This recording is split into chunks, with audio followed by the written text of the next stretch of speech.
Boa noite a todos e a todas. Sejam todos bem-vindos e bem-vindas à nossa aula aberta, que hoje tem por tema as contribuições de Bakhtin para se pensar as práticas discursivas na aprendizagem da leitura e da escrita. Eu sou a professora Adriana Cavalcante, do Centro de Educação, CEDUFAL. Atuo no programa de pós-graduação em Educação, na linha de Educação em Linguagem, e também no curso de Pedagogia, com as disciplinas Alfabetização e Letramento, Saberes e Metodologia de Língua Portuguesa. Sou líder do grupo GELIT, que é o grupo de didáticas e práticas de leitura e escrita e da literatura. As nossas aulas abertas, elas iniciaram em 2020, né, e nós estamos dando continuidade a esse projeto que nos permite diálogos, que nos permite encontros, que nos permite ir além, né, dos muros da universidade e compartilharmos, né, um pouco do que estamos fazendo, do que estamos pesquisando. Hoje nós convidamos e temos a honra de receber a professora Silvia Gasparian Colello. Aí eu vou apresentar a professora Silvia, que dispensa a apresentação, né, mas eu vou apresentá-la. A professora Silvia possui graduação em Pedagogia pela Universidade Federal de São Paulo, mestrado e doutorado em livre docente pela mesma instituição, fez especialização em psicomotricidade, atuou como professora da educação infantil e de ensino fundamental.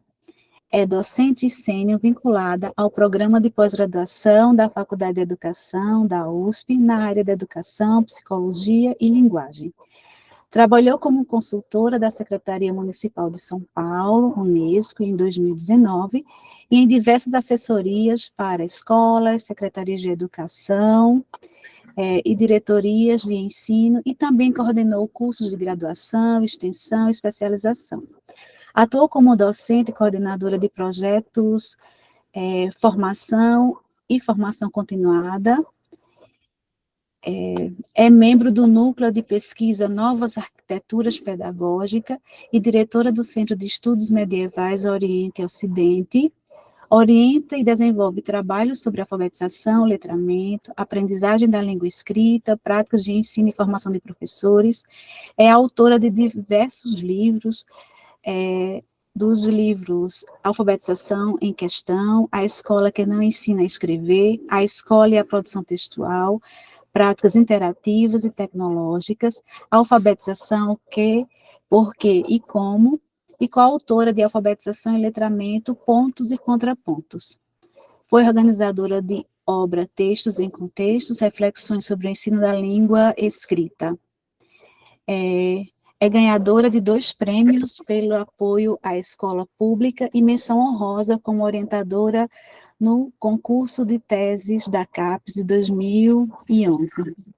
Então, Silvia, seja bem-vinda à nossa aula aberta. É um prazer tê-la conosco nessa noite de segunda-feira. Estamos aqui com 96 participantes, né, em diálogo com você, mesmo em silêncio, né, como diz Bakhtin, né, a diálogo, e nós ouviremos a professora Silvia, e ao final abriremos para questões, seja oral, ou também vocês podem colocar as questões pelo chat. Eu desejo a todos uma excelente aula, e uma boa noite. O professor Nadson, se quiser também falar algo, passo a palavra para você, e na sequência para a professora Silvia. Obrigada. Boa noite a todos e a todas. Eu quero dizer que estamos felizes de, nessa noite, segunda-feira, estarmos reunidos nessa aula aberta. Desejar aqui uma boa aula para todos, Então, e sem perder tempo, vamos ouvir a nossa convidada, dizer que os nossos alunos da UFAC, do grupo de pesquisa que estão aqui, que bom tê-los conosco, dos demais estados também. Mas, professora Silvia, queremos te ouvir. Então, a palavra é toda sua. Fique à vontade.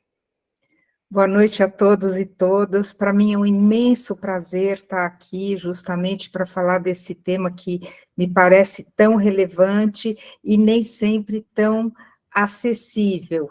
Eu queria agradecer muito o convite da Universidade Federal de Alagoas e da Universidade Federal do Acre. É muito bom estar aqui com vocês, como a gente já vinha comentando, que bom que a gente tem aí ferramentas para nos aproximar e tornar esse tipo de encontro possível. Eu vou aqui compartilhar os meus slides com vocês, vejam se vocês...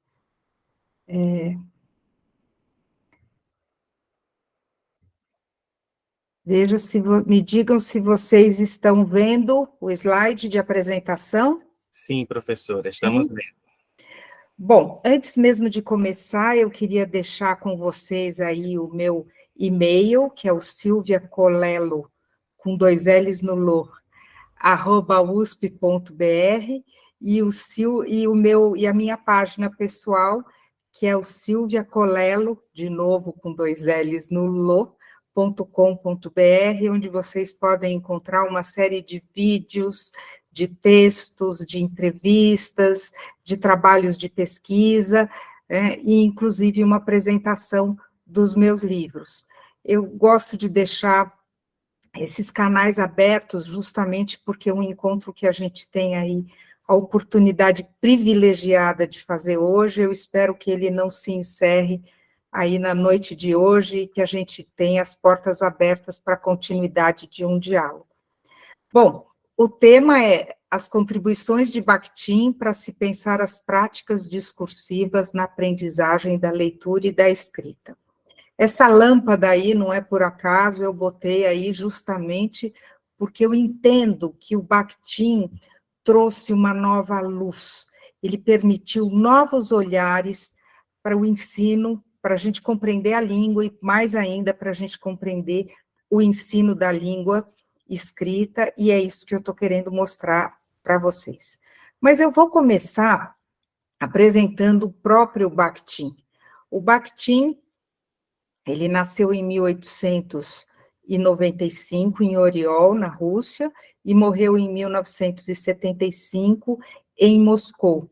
Ele passou a infância e parte da juventude em 2 cidades, que é Vilno e Odessa, que eram cidades fronteiriças que tinha aí, onde a gente podia observar uma confluência de pessoas de vários lugares, com diferentes culturas, com diferentes falas, com diferentes valores. Era assim, naquela época, meio como se fosse uma torre de Babel. Muitas falas, muitas línguas, muitos valores. E esse jovem Bakhtin começou, desde aquela época, a sonhar com um mundo onde as muitas vozes pudessem ser ouvidas e respeitadas, onde não tivesse uma voz que se sobrepõe às outras, dominando todos os demais. O jovem Bakhtin começou a sonhar com essa possibilidade de colocar os valores, as línguas e as pessoas para interagir nesse mundo aí de muitas vozes. Aí ele fez depois filosofia e letras, então ele se constituiu, como um grande pensador e filósofo russo de muita importância, e mais especificamente o Bakhtin se constituiu como um pesquisador da língua humana, da linguagem humana. E aí ele impactou com os seus trabalhos uma série de campos, como a filosofia, a antropologia, a crítica literária, as artes, a psicologia, a educação, enfim, ele foi impactando vários campos de conhecimento. É por isso que eu não estranho ter aqui hoje uma pessoa que trabalha com enfermagem e diz, eu quero compreender Bakhtin. O Bakhtin realmente ele promove esse diálogo aberto entre áreas, e ele transitou entre algumas correntes de pensamento, como o freudismo, o neocantismo, o marxismo, mas ele não queria fechar com nenhum grupo, justamente porque ele pensava no diálogo e na constituição da conversa a cada momento. Justamente pela amplitude, né, desse trabalho dele, e principalmente da densidade do trabalho dele, é muito difícil a gente abrir um livro de Bakhtin e pegar diretamente as implicações para a prática pedagógica, né? Ou pegar diretamente as implicações para a crítica literária, ou ler alguma coisa, o que Bakhtin disse sobre a psicologia humana. É muito difícil, porque é uma teoria vasta, densa, muito ampla, e aí a gente tem que fazer esse trabalho de tradução de Bakhtin, né?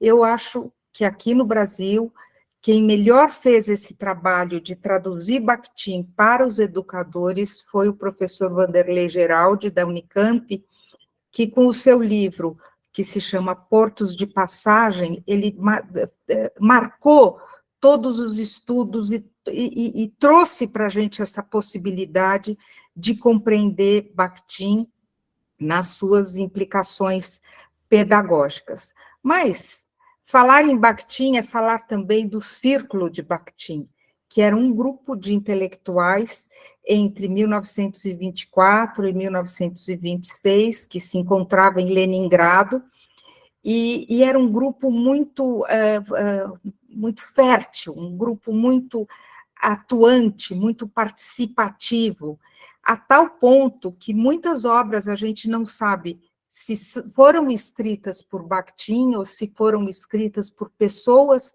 do seu grupo.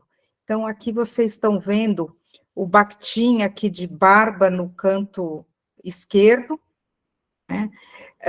Logo a seguir tem uma moça, veja que o círculo de Bakhtin era composto também por mulheres, mas eu queria chamar a atenção aqui para o terceiro da esquerda para a direita, que é o Voloshinov, e o quinto da esquerda para a direita também, que é o Medvedev, que são os dois principais colaboradores de Bakhtin. Muito bem.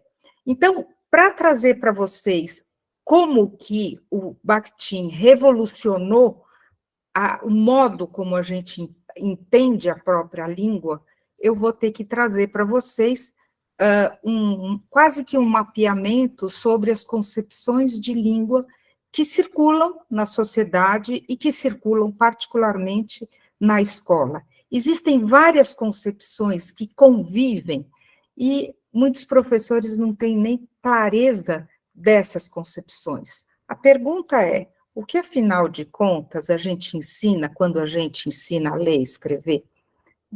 Então, vou mostrar para vocês, a primeira concepção é a mais difundida, né? É a mais forte de todas, a mais resistente de todas. Entende que a língua, né, essa concepção que é chamada de objetivismo abstrato. Por que objetivismo abstrato?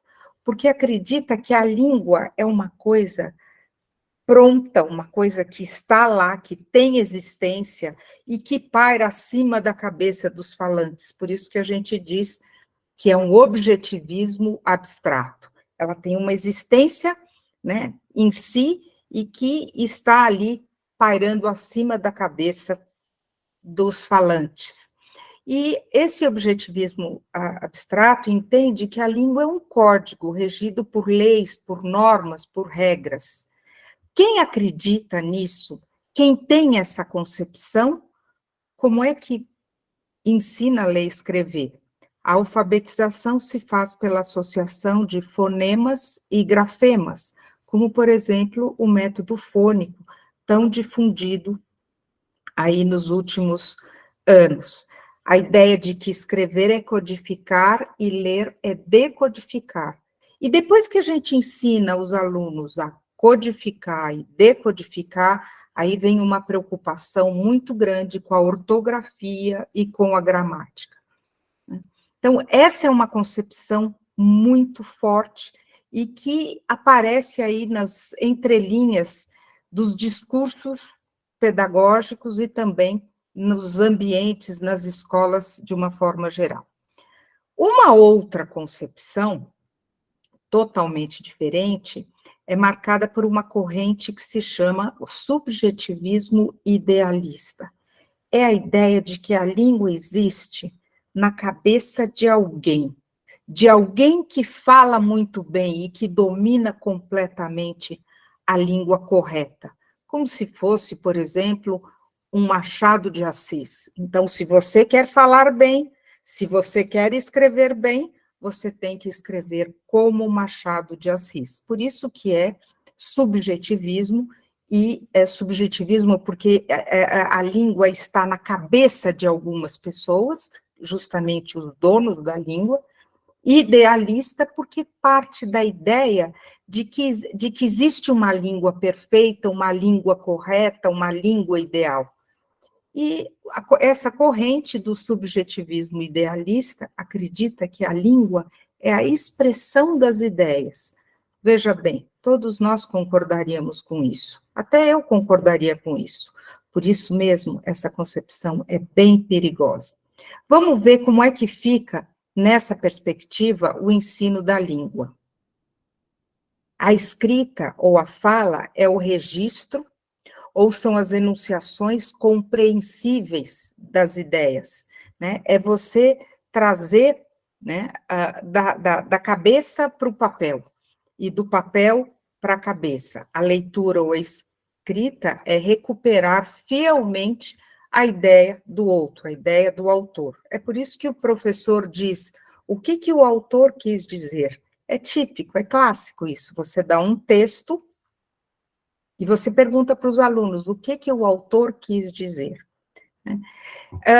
Essas duas concepções, né, são combatidas pelo Bakhtin justamente porque elas são monológicas. O que quer dizer monológico?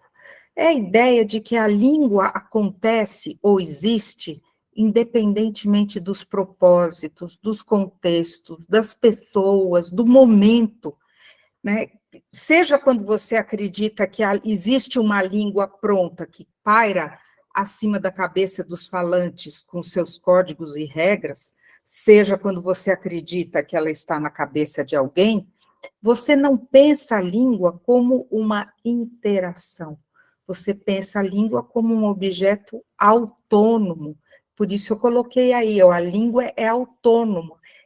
E a língua tem uma rigidez textual. Por que rigidez? É porque o que interessa é o preto no branco, é o que está escrito, é como se o texto tivesse uma autonomia e pudesse ser interpretado independentemente das condições em que ele foi produzido. E isso justifica, nas escolas, a ênfase no produto. Os professores corrigem a redação do aluno como uma coisa pronta, né? E não como um processo, como uma negociação de ideias. E a terceira característica dessas concepções monológicas é que a língua é um instrumento para o aprender, um instrumento para o conhecimento, e não um conhecimento em si, né? A língua não como um conhecimento ou como uma competência, mas como um pré-requisito para a aprendizagem. E isso justifica o ensino como um ativismo pedagógico. O que eu estou chamando de ativismo pedagógico? Exercícios assim, passe para o plural, o menino, os meninos, a mesa, as mesas, né? O passe para o feminino. E aí o aluno se perde nesses exercícios de gramática ou de ortografia, e ele realmente não vai se afastando da língua enquanto um processo interativo de comunicação. Eu vou dizer para vocês que eu fiz estudo em vários lugares, em algumas escolas aqui em São Paulo, em uma cidade inteira da Bahia, vi também um estudo que foi feito na cidade de Rio Claro, aqui em São Paulo, e a maioria, a grande maioria dos professores, quando você pergunta o que é que a gente ensina, quando a gente ensina a ler e escrever, eles caem em uma dessas concepções e são raríssimos os professores que vislumbram a língua como um processo de interação e de comunicação. Então, quero mostrar para vocês como é que essas línguas monológicas costumam ser ensinadas, né? As concepções e práticas da escola tradicional no ensino da língua. Então, na relação professor-aluno, o professor é o que fala e o aluno é o que escuta. E no que diz respeito à concepção de aprendizagem, é como se você abrisse a cabeça do sujeito, né, e colocasse todas as regras, todas as normas, para que o sujeito pudesse finalmente poder falar e escrever bem. O ensino da língua escrita funciona exatamente assim. Primeiro você aprende as letras, depois as sílabas simples, depois as sílabas complexas, depois a ortografia e a gramática, e por fim, um dia, quem sabe, você vai produzir e interpretar textos.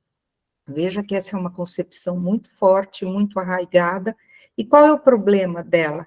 É uma concepção que é linear, porque só tem o caminho desta progressão, ela é cumulativa e ela é fragmentada porque ela se faz em blocos que vão se sobrepondo. E, finalmente, eu acho que o maior problema dessa concepção, né, é a distinção entre aprender a língua e o momento de aprender a língua, né? É mais ou menos o que a gente diz para os alunos. Primeiro você aprende, e um dia, quem sabe, você vai escrever uma carta de amor, ou você vai compor uma música, ou você vai fazer um relatório, ou você vai, enfim. E isso traz um problema muito sério, porque os alunos ficam refém dessa língua monológica, que não é tratada como uma efetiva prática de comunicação. Vou dar um exemplo clássico, né, para mostrar como isso acontece na prática. Então, aqui é um exemplo que está nesse livro, do Ler e Escrever Muito Prazer, e eu acho que ele representa bem a ideia dessa língua monológica. Vamos ver o que aconteceu aqui. O menino escreveu a pata, pá. A pata, pá. A pata é de papai. Pepe dá comida à pata. E aí vem papepipopu, papepipopu, e aí depois tem uma lista de palavras desconectadas de qualquer coisa, né? Pá, pé, pó, pai, aipo, pua, upa, papo, popa. O que é popa para uma criança de 6 anos? O que é pua para uma criança de 6 anos? Então, quer dizer, aqui a gente tem um exemplo dessa língua fragmentada, dessa língua que perdeu a sua possibilidade de comunicação. Ela funciona quase como que um ativismo pedagógico, como eu falei, né? E ela funciona quase aí como uma armadilha linguística, né? Você fica juntando letras com palavras, etc. Qual é a consequência disso?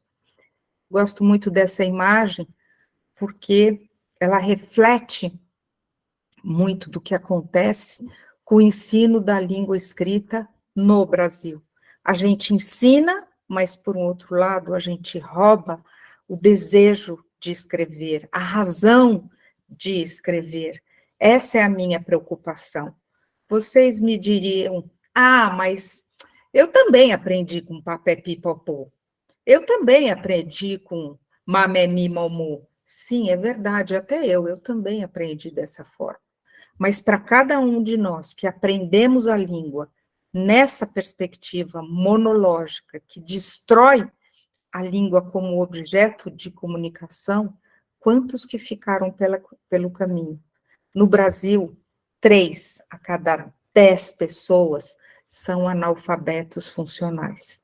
Pessoas que até aprenderam a ler e escrever, mas que são incapazes de usar a língua numa perspectiva funcional. Por exemplo, alguém que aprendeu a ler e escrever, sabe decodificar um texto, ele pega uma receita de cozinha, ele lê a receita, ele decodifica, mas ele não é capaz de executar. Então, nós temos milhões de analfabetos funcionais, e esse é um problema tão grave quanto o próprio analfabetismo no país. Bom, e aí? Né? A gente pergunta, será? O que há para além desse papé-pipopô? Né? E aí vou mostrar para vocês que o próprio menino que escreveu esse texto da Pá-Tá-Pá, ele responde para a gente como é possível aprender a ler e escrever numa outra perspectiva.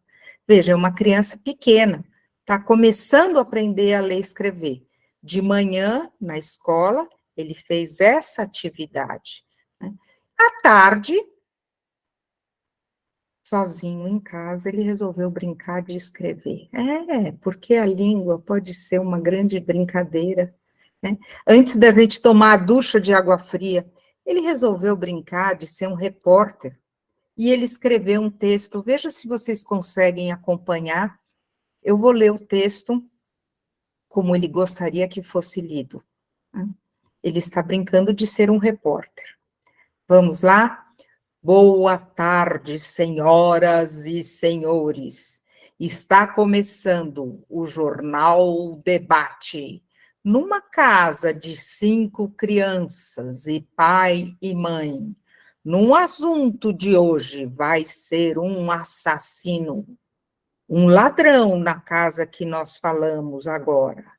Na casa, ladrão pegou uma criança e pôs ela em cima da casa que a criança dormia.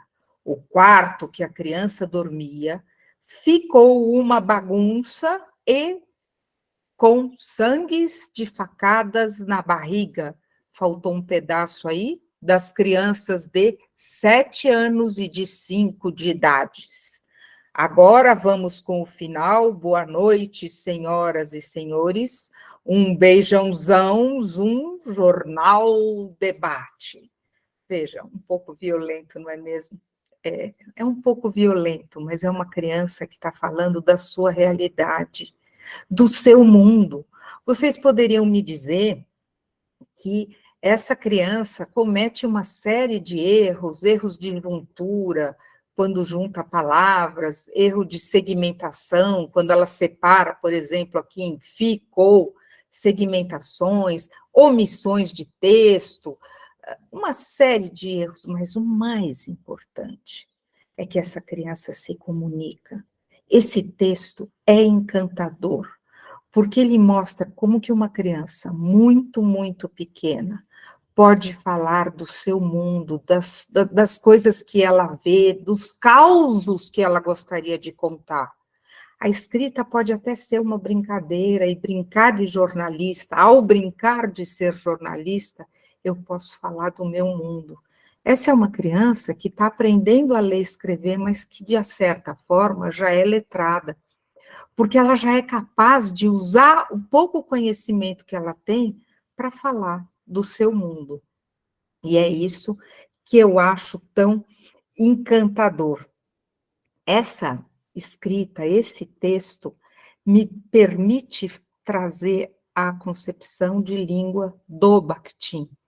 Então, ao lado daquelas concepções monológicas de linguagem que eu descrevi para vocês, que é o objetivismo abstrato, a língua tem existência acima da cabeça dos falantes, ou o subjetivismo ideológico, a língua correta, a melhor língua está na cabeça de alguém, a gente tem agora em contraposição a concepção bakhtiniana, que a gente chama de concepção discursiva de língua. É a língua como prática social dialógica. E aí eu acho que essa imagem diz muito. A língua é onde todos nós nos encontramos, pessoas que falam, pessoas que respondem, o mundo, né? Nós estamos imersos nesse mundo de linguagens e de muitas falas. E aí, sim, o nosso amigo Bakhtin vai dizer que a linguagem se constitui no encontro das pessoas. A língua é um encontro. A língua é um estar junto.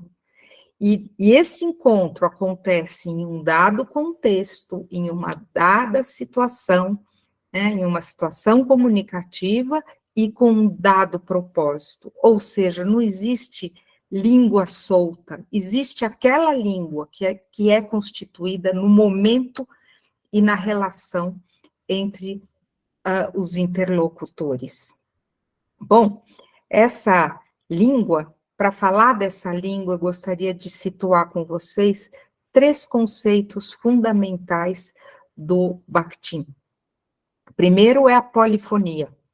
A polifonia é exatamente esse universo de falantes que ele chamava de simpósio universal. É aquela coisa, um pergunta, o outro responde, o outro concorda, o outro discorda, um vem com uma outra ideia que é aceita, que não é aceita, e todo mundo falando junto, né? Imagina vocês como isso foi percebido pelo jovem Bakhtin na cidade de Odessa, por exemplo, em que conviviam muitas línguas, muitos valores, muitos idiomas. Então, essa é a polifonia, essa é a ideia da polifonia. Nós vivemos num caldo polifônico de muitas falas e de muitas linguagens. Vamos ver como ele mesmo, o Bakhtin, nos explica isso. Viver significa tomar parte do diálogo, fazer perguntas, dar respostas, dar atenção, responder, estar de acordo e assim por diante.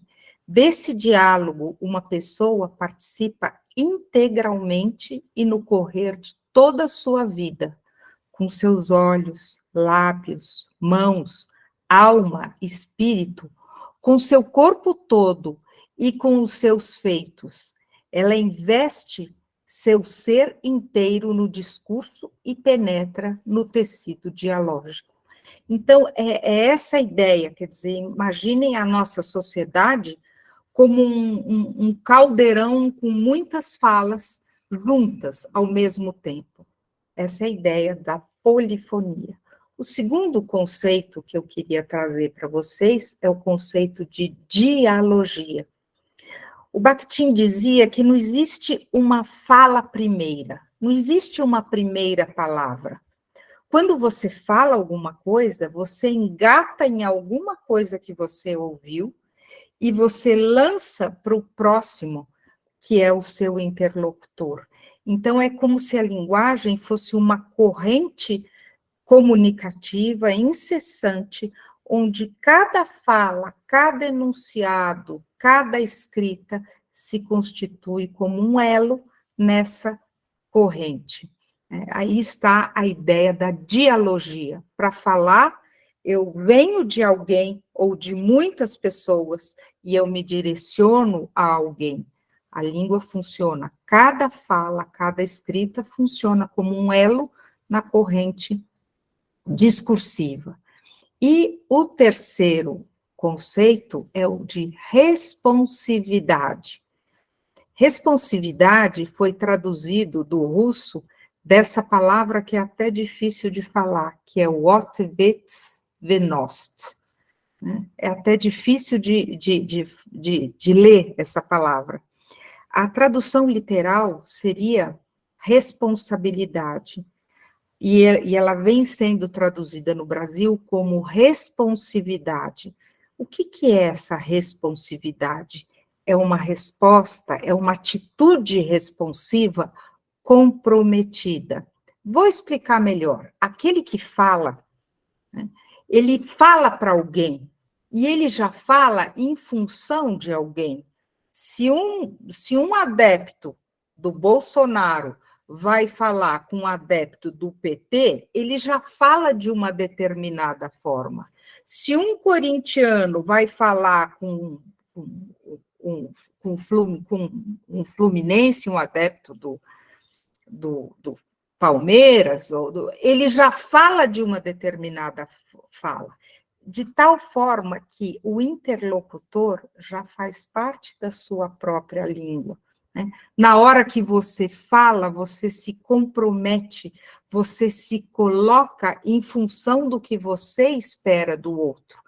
Então, a língua é um conjunto de ideias entre pessoas que vão assumir, que vão sendo construídas e constituídas no encontro dessas pessoas em função do que elas são, do que elas esperam uma das outras, dos conhecimentos que elas têm em comum. Vamos ver o que o próprio Bakhtin fala desses dois conceitos. O enunciado, diz o Bakhtin, é uma espécie de ponte lançada entre mim e os outros. Se ela se apoia em mim em uma extremidade, na outra apoia-se ao interlocutor. Você fala vindo de coisas que você já ouviu e se orienta para alguém que você conhece ou não conhece, mas que você tem uma expectativa de resposta. Nenhuma palavra é proferida para que não seja ouvida, para que não tenha resposta. Toda vez que você se pronuncia, você espera essa atitude responsiva, ainda que a atitude responsiva seja o silêncio, né? O que não deixa de ser um tipo de resposta. Bom, vou reforçar ainda mais um pouco essa ideia, né? E mostrar para vocês a primeira implicação disso, a ideia de que a língua é constitutiva do sujeito. Vocês sabem que uma vez eu estava no meu grupo de estudo, junto com as minhas alunas, e elas falavam, repetiam isso, a língua é constitutiva do sujeito. Ah, o sujeito é constituído pela língua, a língua constitui o sujeito. Todo mundo concorda com isso. Mas aí você para e pergunta, por trás desse chavão, o que existe? Troca em miúdos essa ideia, a língua é constitutiva do sujeito. O que isso efetivamente quer dizer? Então, vale a pena trazer essa ideia para vocês. Imaginem que a língua, faz de conta que eu sou esse personagem aqui que está abaixo, com o balãozinho vermelho, né? Na hora que eu ingresso nesse caldeirão polifônico de muitas línguas, muitos valores, muitas ideias, né? A hora que eu entro neste mundo é que eu passo a constituir a minha identidade. Então, na situação interlocutiva, de um lado, tem este eu que entra na corrente comunicativa e, por consequência, como consequência, ele aprende e gera a sua consciência. É na relação com os outros que a gente que a gente tem consciência das coisas e que a gente pode aprender. E de um outro lado, na medida em que você fala, que você se pronuncia, que você responde aos outros, você também se posiciona. Então, tem esse posicionamento do eu na relação com o outro, o que significa assumir papéis e não sair ileso desta relação. Vou dar um exemplo. Se você é torcedor do Corinthians e chega no meio da torcida do Palmeiras e fala, viva o Corinthians, vai Corinthians, você aguenta as consequências. É mais ou menos assim. Então, tudo aquilo que você fala, ao dizer, você se assume e você assume papéis perante os outros. Falar, escrever, é assumir papéis e se assumir responsavelmente com base no que você diz. E é por isso que a gente diz que a língua é constitutiva do sujeito. Vou aprofundar um pouquinho mais essa ideia. Digamos que a minha fala seja esse balão em branco, e para que eu fale alguma coisa, para que eu escreva alguma coisa, eu vou me basear em muitas falas que eu ouvi. Por exemplo, se eu quero fazer um discurso sobre a posição da mulher no século XXI, eu não tenho uma primeira palavra. Eu vou me basear em tudo aquilo que eu já ouvi sobre a história da mulher, a submissão, o feminicídio, o movimento feminista, e aí eu trago a minha palavra, né, a partir de muitas outras conversas que existem nesse caldo de falantes, nesse universo de falantes. Vamos ver o que diz o próprio Bakhtin. Não, aqui, né? Os indivíduos não recebem a língua pronta para ser usada.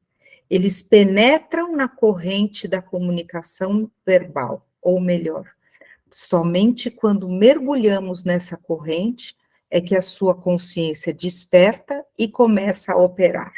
Né? Bonito isso, não é? Quer dizer, para que você se pronuncie, para que você fale, você precisa ter escutado, você precisa ter transitado nesse universo discursivo. Mas aí, vou dizer para vocês, todos aqueles que estudam Bakhtin, ao compreender essa ideia, vem uma dúvida. Bom, mas e a criatividade? E a autoria? Como fica a criatividade? Se a minha fala depende, ou se ela é um reflexo da ideia de tantos outros, né?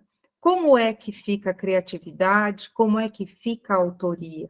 É possível ser autor se eu estou apenas repetindo tantas ideias? Como que fica isso? Eu vou explicar isso para vocês com um exemplo, e eu espero que fique bem claro. Existe na nossa sociedade a ideia, né, da metade da laranja. Todos vocês que estão me escutando, se vocês são solteiros, ou solteiras ou solteiros, vocês vão dizer, eu não me casei porque eu ainda não encontrei a metade da laranja. E quem já casou e já se separou, diz, eu me separei porque aquele com quem eu casei não é a metade da minha laranja. E quem casou e é feliz, diz, eu me casei e sou feliz porque eu encontrei a metade da laranja. Esse discurso está posto na nossa sociedade, né? Todo mundo já ouviu alguma coisa parecida com isso. Ou se não é da laranja, é aquela ideia, cada panela tem a sua tampa. Vocês já não ouviram isso? Pois é. Então, esse é um discurso que está posto na nossa sociedade. Todo mundo já ouviu isso. Será que dá para ser criativo a partir dessa ideia da metade da laranja? Vamos ver? Eu vou trazer aqui para vocês um texto, mais do que um texto, uma música muito criativa, uma música belíssima, e eu pediria para vocês prestarem atenção na letra dessa música e em como ela incorpora o princípio da metade da laranja.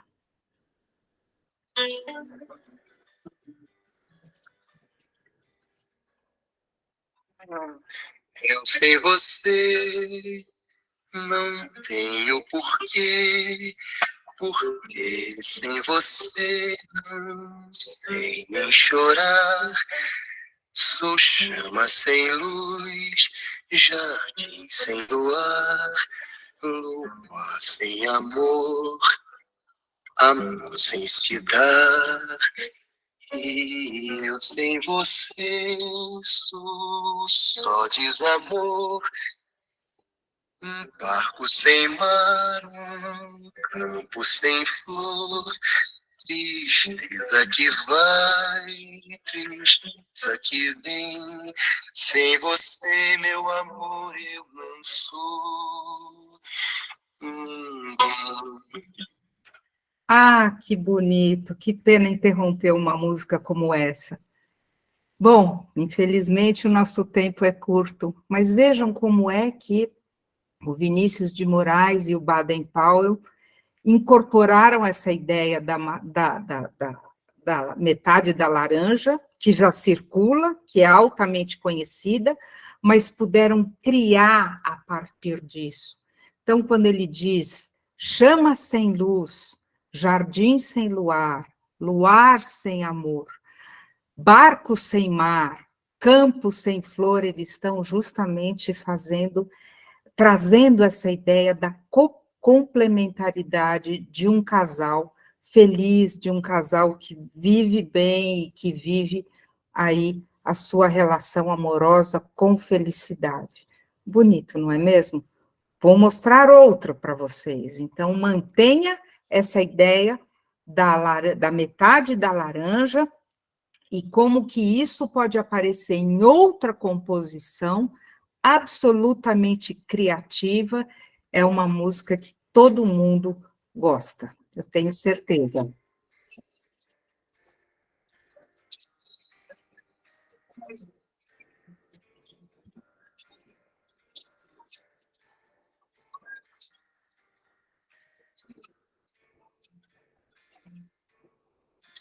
Avião sem asa, fogueira sem brasa, sou eu, assim sem você. Futebol sem bola, piu-piu sem frajola, sou eu, assim sem você. O que é que tem que ser assim?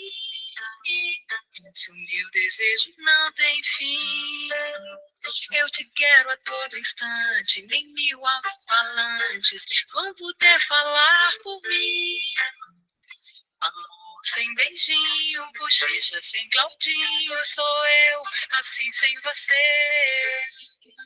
Circo sem palhaço, namoro sem amasso, sou eu, assim sem você. Tô louca pra te ver chegar, tô louca pra te ter nas mãos, deitar no teu abraço, retomar o pedaço que falta no meu coração. Eu não existo longe de você, e a solidão é o meu pior castigo. Eu conto as horas pra poder te ver, mas o relógio tá de mal comigo. Por quê? Por quê? Neném sem chupeta, Romeu sem Julieta, sou eu, assim sem você. Carro sem estrada, queijo sem goiabada, sou eu, assim sem você. Oh, que pena interromper isso. Todo mundo gosta dessa música, principalmente quando ela é cantada pela Adriana Calcanhoto, não é mesmo? Mas então, o que eu estou querendo trazer para vocês é a ideia de como eles incorporaram esse princípio das duas metades da laranja que se complementam, e veja como eles enriquecem isso, e na medida que eles enriquecem isso, a canção fica muito bonita e muito cativante, né? Você pensar futebol sem bola, piu-piu sem o frajola, fogueira sem brasa, circo sem palhaço, namoro sem amasso, né? Aqui, neném sem chupeta, Romeu sem Julieta, carro sem estrada, queijo sem goiabada. Então, eles estão justamente advogando essa ideia da complementaridade. Então, aí sim, dá para entender como é que eu posso, carregando uma mensagem, um discurso que é próprio da minha sociedade, do mundo que eu vivo, ser extremamente criativo, nada repetitivo. Então, o Claudinho e o Bochecha, em nada eles plagiaram o Vinícius e o Powell, mas eles são versões extremamente criativas e bonitas justamente dessa ideia. Ah, sim, agora sim eu posso falar desse processo do autorar, que no fundo é o que a gente quer que os nossos alunos façam, no fundo é o que a gente quer ensinar. Eu vou aqui advogar a ideia de que o processo de autorar, e essa palavra autorar é do Bakhtin, né? O processo de autorar é um processo no qual a gente passa de palavras neutras para palavras alheias para chegar às minhas próprias palavras. Vamos lá, eu acho que vai ficar bem claro essa ideia. As palavras neutras são aquelas que estão no dicionário, disponíveis para os falantes daquela língua. Todas as palavras, o dicionário traz aí todas as palavras, mas o dicionário por si só não cria, o dicionário por si só não comunica, o dicionário por si só não produz o texto.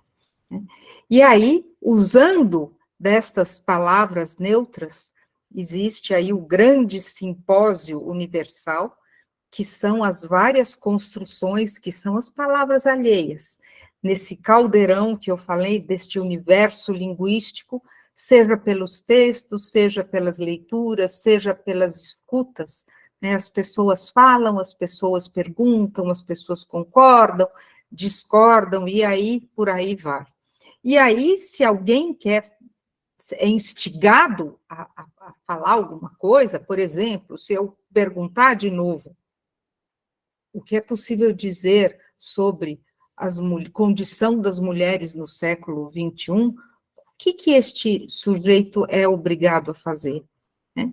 Ele é obrigado a filtrar deste universo polifônico, dessas muitas linguagens, ele filtra aquilo que ele quer dizer e chega às suas próprias palavras. Veja aí, essa imagem está bem significativa naquilo que eu quero dizer. Na hora que ele fala suas palavras, ele já fala em função de um outro.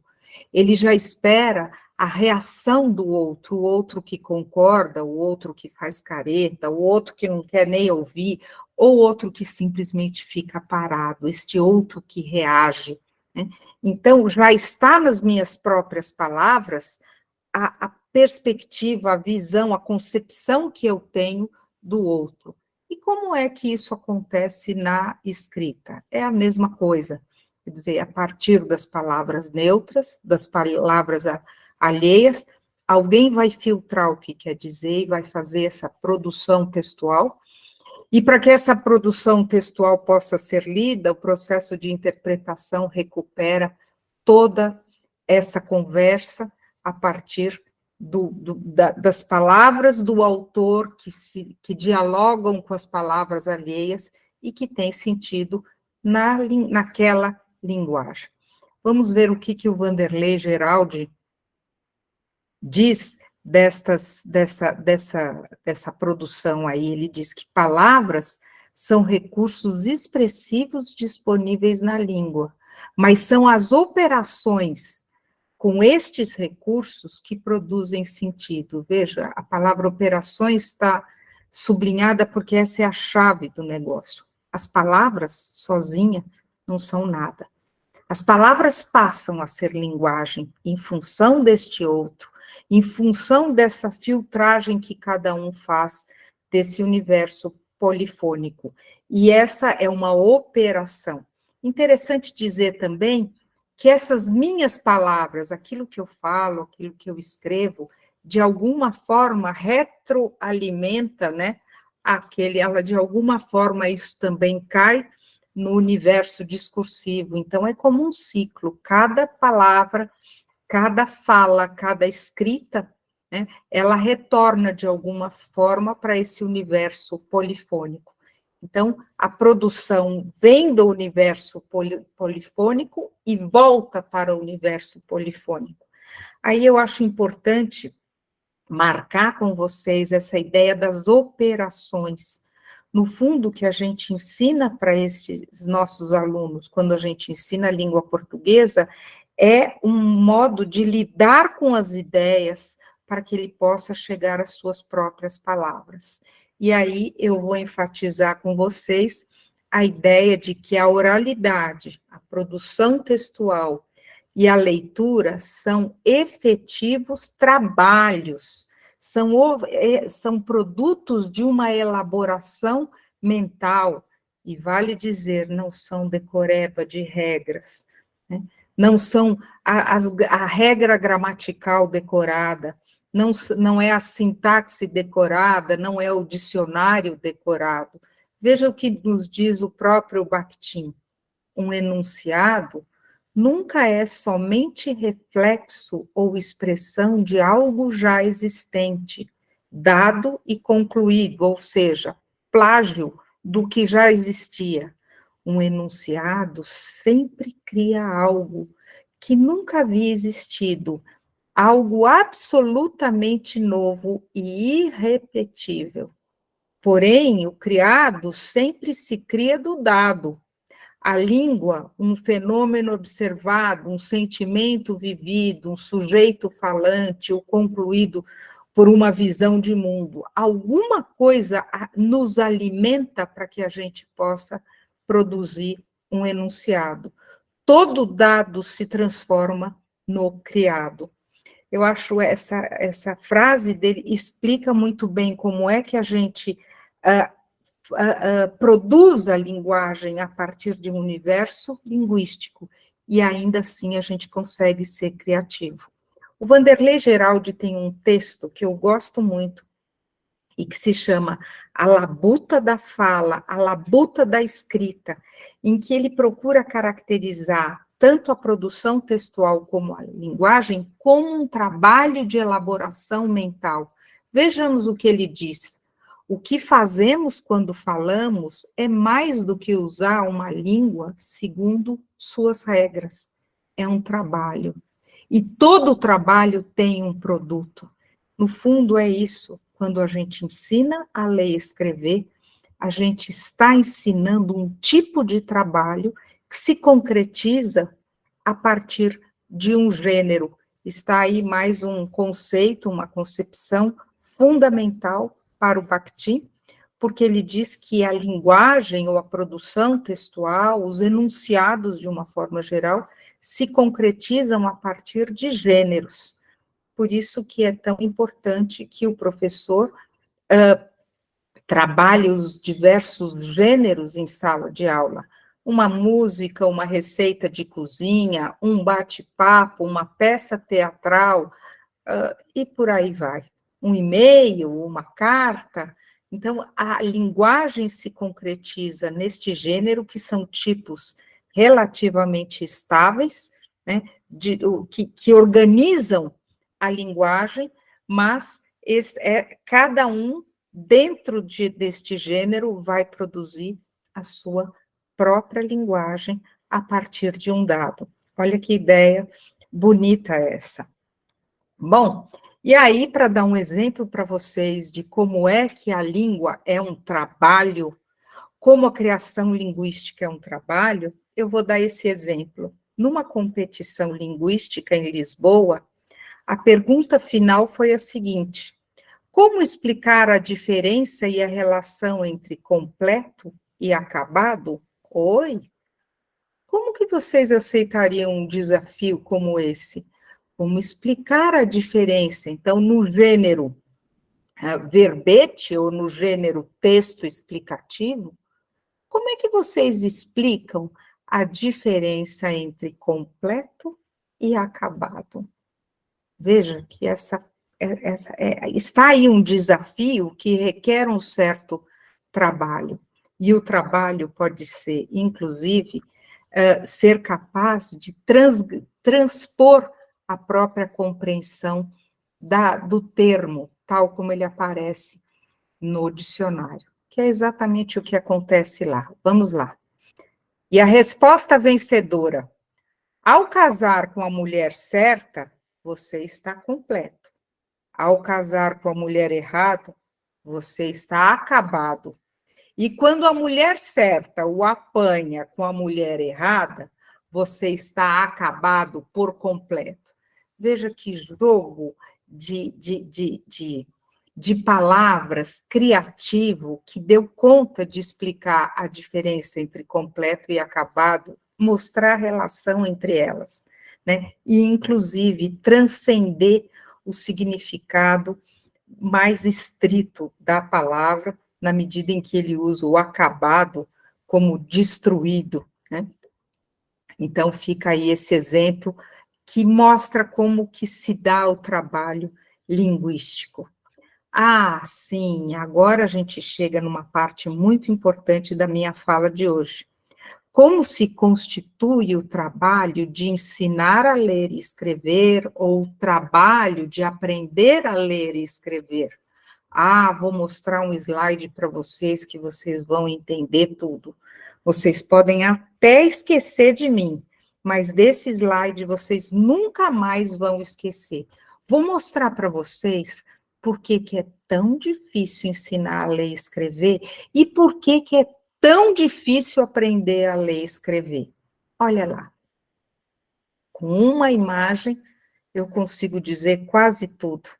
Imagina que eu tenho esse meu personagenzinho aqui, ou ele está tentando ler, ou ele está tentando escrever, não sei. Mas a verdade é que a realidade de quem lê ou de quem escreve é uma realidade absolutamente paradoxal. É como se a gente estivesse se equilibrando numa corda bamba. Vou mostrar por quê. Porque, de um lado, a língua escrita é um sistema fechado, 1000 vezes fechado. Como assim fechado? Bom, posso escrever chocolate com X? Não posso. Posso ignorar a acentuação? Não pode. Posso esquecer que o M vem antes do P e B? Não pode.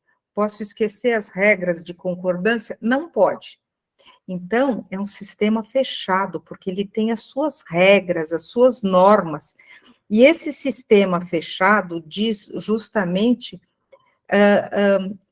diz respeito aos aspectos notacionais, ou seja, o que é que você coloca no papel quando você está escrevendo, ou como foi impresso aquilo.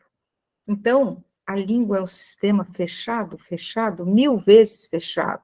Tem a gramática, tem as regras que a gente não pode desprezar.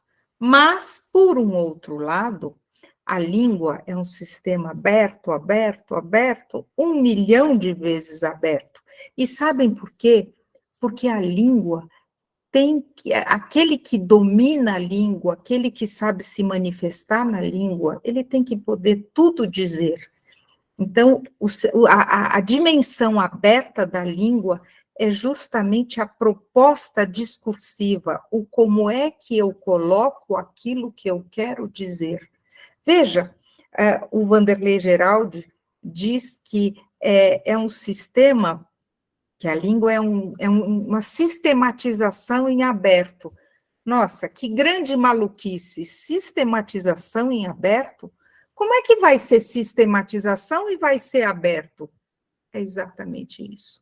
A língua, ela tem a sua sistematização, mas, ao mesmo tempo, ela tem que ser aberta para permitir o tudo dizer. É esse que é o desafio de ensinar a ler e escrever. Aí que está a grande dificuldade. Normalmente, infelizmente, os professores, a maior parte dos professores, centram fogo no sistema fechado e vão ensinando as regras, as normas, a gramática, a ortografia, a sintaxe. Isso tem valor? Claro que tem, mas tem valor em função do outro lado, que é a possibilidade de efetivamente se comunicar. O problema é quando a gente põe ênfase só no sistema fechado. E a pergunta que eu faço para vocês é: vamos nos conformar só com a dimensão fechada da língua? Será que dá para ensinar língua escrita só pela sua dimensão fechada? Essa pergunta me remete a uma historinha que eu gosto muito. Vou mostrar para vocês, se vocês me permitirem, é uma pequena brincadeira. Quem conhece, essa é uma história dos personagens do Agar, o Horrível. O Agar pergunta para o Hamlet: Hamlet, o que é o amor? E o Hamlet responde: amor é um substantivo simples, masculino, abstrato. E aí o Agar diz: você é romântico, não como você é romântico. Essa historinha mostra exatamente por que não dá para a gente ficar só com a dimensão fechada da língua, só com a gramática, só com a ortografia, só com a sintaxe. Como que tudo isso deveria estar a serviço de algo muito maior, que é a aventura linguística, que é a possibilidade de criar, né? Tantos professores que massacram tantos alunos nessa dimensão fechada, que eles se esquecem que a língua é uma interação, é uma prática linguística. E aí sim, vamos mostrar para vocês como é que dá para criar a partir dessa palavra, do amor, né?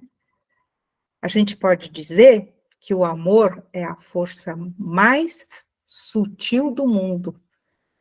Foi o que disse o Gandhi. Ou eu posso dizer, assim como o Antoine de Saint-Exupéry, o amor não consiste em olhar para os outros, mas em olhar para fora, juntos, na mesma direção. E posso dizer também que o amor é fogo que arde sem se ver, é ferida que dói e não se sente, é um contentamento descontente, é a dor que desatina sem doer. Veja que lindo, quer dizer, no processo criativo da língua, né? Eu posso dizer que o amor é uma força, eu posso dizer que o amor é união, como na segunda definição, e eu posso dizer que o amor é um quebra-cabeça que não se encaixa, é um fogo que arde sem se ver, é uma ferida que dói, mas não sente, né? É uma coisa absolutamente contraditória. Aí vocês vão me dizer, bom, Silvia, mas aí a gente tem o Gandhi falando, a gente tem o Saint-Exupéry, a gente tem grandes pessoas maravilhosas, os grandes autores falando sobre o amor. Será que as crianças são capazes de criar com a língua? Será que as crianças são capazes de uma produção textual desse calibre? Será que será que a gente tem que centrar fogo naquele lado fechado para que um dia, quem sabe, eles produzirem alguma coisa? Eu vou dizer para vocês que não. E aí eu vou mostrar alguns exemplos de crianças muito pequenas. Perguntaram para as crianças o que é o amor, e o Carlos, de 5 anos, diz: amor é quando uma menina coloca perfume e o garoto põe loção de barba do pai, e eles saem juntos e se cheiram. Perguntaram para Laura, de 4 anos, o que era amor, e ela diz: eu sei que a minha irmã mais velha me ama, porque ela me dá todas as suas roupas velhas e tem que sair para comprar outras. A Rebeca, de 8 anos, disse: quando minha avó pegou o reumatismo, ela não podia se debruçar para pintar as unhas dos pés. Desde então, é o meu avô que pinta para ela, mesmo ele tendo artrite. Aqui a Mariana, de 4 anos. Amor é quando o seu cachorro lambe sua cara, mesmo depois que você deixa ele sozinho o dia inteiro. E, finalmente, o Max, de 5 anos. Ele diz: Deus poderia ter dito palavras mágicas para os pregos caírem do crucifixo, mas ele não disse. Isto é amor. Essas definições foram tiradas de um livro de um autor, Xavier Naranjo, que é um colombiano que escreveu essa obra, chama Casa das Estrelas, e que é uma obra em que ele perguntava para as crianças, pedia definição, e que a gente pode ver o quanto que as crianças, mesmo muito pequenas, são capazes de criar, né? Eu não resisti, eu achei mais um na internet que eu faço questão de mostrar para vocês. Lara, o que é amor? Amor é quando alguém te dá coxinha. Então, veja, até com uma simples resposta, a gente vê que a criança pequena é capaz, sim, de construir textos, de viajar com a língua, de se aventurar com a língua. E aí, sim, eu chego a essa numa síntese aí de tudo que eu estou tentando dizer, essa concepção discursiva de língua do Bakhtin mostra que não vale só a informação e não vale só o conhecimento. Tudo isso está a serviço da produção linguística. A informação é, por exemplo, o conhecimento das letras. O conhecimento é quando você relaciona as regras de ortografia com as da gramática, mas a produção linguística é quando você pega tudo isso e você constrói alguma coisa, seja para produzir texto, seja para interpretar texto. Então, eu acho que esse slide, de uma forma muito sintética e figurativa, ilustra como e por que o Bakhtin trouxe uma luz para que a gente possa entender o que de fato a gente faz quando a gente ensina a ler e escrever. Agora vem uma parte muito importante. Então, como é que a gente tem que ensinar a língua escrita? Como que o ensino da escrita deveria se organizar na escola? E aí eu vou me valer aí mais uma vez do Vanderlei Geraldi, professor da Unicamp, para dizer que a escrita e a fala na escola tem razão de ser quando você tem um o que dizer, um porquê dizer, um para quem dizer e como dizer. Se o aluno está na escola fazendo aquele ativismo gramatical, aquele ativismo pedagógico que eu dei o exemplo para vocês, passe para o plural, passe para a negativa e tal, ele não está verdadeiramente usando a língua como uma prática discursiva. Né? E a escrita e a fala, que tem que ter um o que dizer, um porquê dizer, para que dizer, como dizer, ela tem que estar em estreita relação com a leitura ou com a escrita, com a escuta, porque ou na leitura ou na escuta a gente tem situações em que geram perguntas, geram respostas, amplia o que dizer e amplia o como dizer. Veja que interessante como elas se encaixam, a leitura e a escuta, alimentando a possibilidade do sujeito dizer e falar. E essa relação, esse trabalho articulado entre a escrita e a leitura, ou a fala e a escuta, eles têm uma função que vai para além da mera aprendizagem da língua escrita, que é a função de fazer com que os nossos alunos se assumam como efetivos locutores e interlocutores. Então, alfabetizar não é só ensinar letras ou regras, mas é constituir este sujeito locutor e interlocutor. E quando a gente faz isso, a gente dá ao sujeito a possibilidade de produzir e reconstruir sentidos em um dado contexto. Aí vocês vão me dizer, como assim produzir ou reconstruir sentidos? E por que em um dado contexto? Se vocês me permitirem mais uma pequena brincadeirinha, eu vou contar uma piadinha para vocês, e eu vou mostrar para vocês como é que a escrita e a leitura se fazem pela reconstrução de sentidos e por que o contexto é tão importante. Lá vai a piadinha. O que escrever no seu túmulo? Essa piadinha é autor desconhecido. O que escrever no seu túmulo? Se você é um espírita, volto já. Se você é um internauta, www.aquijaz.com.br. Se você é um agrônomo, favor regar o solo com Nevugon, evita vermes. Se você é um alcoólatra, enfim, sóbrio. Se você é um arqueólogo, enfim, fóssil. Se você é um assistente social, alguém aí me ajude. Se você é um brother, fui. Se você é um cartunista, partiu sem deixar traços. Se você é um delegado, tá olhando o quê, hein?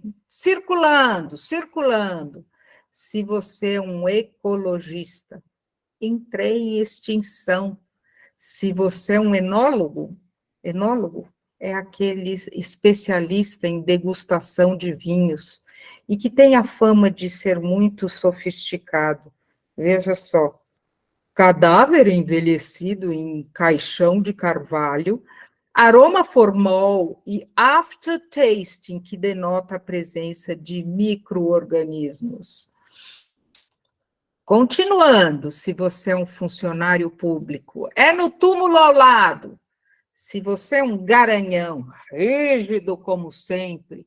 Se você é um gay, virei purpurina. Se você é um herói, corri para o lado errado. Se você é um hipocondríaco, ai, eu não disse que eu estava doente. Se você é um humorista, isso não tem a menor graça. Se você é um jangadeiro diabético, foi doce morrer no mar. Se você é um judeu, o que vocês estão fazendo aqui? Quem está tomando conta do lojinha? Se você é pessimista, ai, aposto que está fazendo o maior frio no inferno. Se você é um psicanalista, a eternidade não passa de um complexo de superioridade mal resolvido. Se você é um sanitarista, sujou. Se você é uma sex symbol, agora só a terra vai comer. Se você é um viciado, enfim, pó. Se você é um advogado, disseram que eu morri, mas eu vou recorrer. A piada, embora a gente dê risada, ela é bem preconceituosa. Eu lembro uma vez que em um programa da TV Cultura, eu fui apresentar essa piada, e o pessoal lá dos bastidores me disse, professora, não pode colocar essa piada no ar? Essa piada é cheia de preconceitos, é uma piada carregada com discriminação, com preconceitos horríveis, e eu disse, e é exatamente porque eu quero levar essa piada no ar, porque eu quero mostrar que não existe uma língua livre de valores, uma língua livre de entendimentos. Né? Então, se aqui essa piada foi feita para um público brasileiro, né? E ela é altamente preconceituosa. Por quê? Porque ela dialoga com os preconceitos que tem na nossa sociedade. Por exemplo, do gay, virei purpurina. Por que que isso faz sentido e por que que a gente dá risada com isso? Porque existe a conversa que o gay quer aparecer. A ideia do funcionário público é o túmulo ao lado, porque existe essa conversa de que funcionário público no Brasil não quer trabalhar e quer passar o problema para o outro. Ou judeu, existe essa conversa que está posta na nossa sociedade com todo o valor aí negativo e preconceituoso de que o judeu é aquele que não pode se dar um dia de folga porque ele é muito pão duro e ele precisa trabalhar todos os dias. Então, por aí vai. Aí vocês vejam como que, com uma simples piada, vocês recriam o sentido do que eu estou dizendo a ponto de dar risada com a minha piadinha, porque a gente recria os significados, relaciona o que está escrito, o preto no branco, com conversas que a gente já ouviu. E em contextos específicos, né? Por exemplo, eu não sei se essa piada poderia ser traduzida para o alemão, porque eu não sei como que é o funcionário público lá na Alemanha. E por aí vai. Então, é uma piada que faz sentido no contexto brasileiro, com os valores brasileiros e com os discursos brasileiros.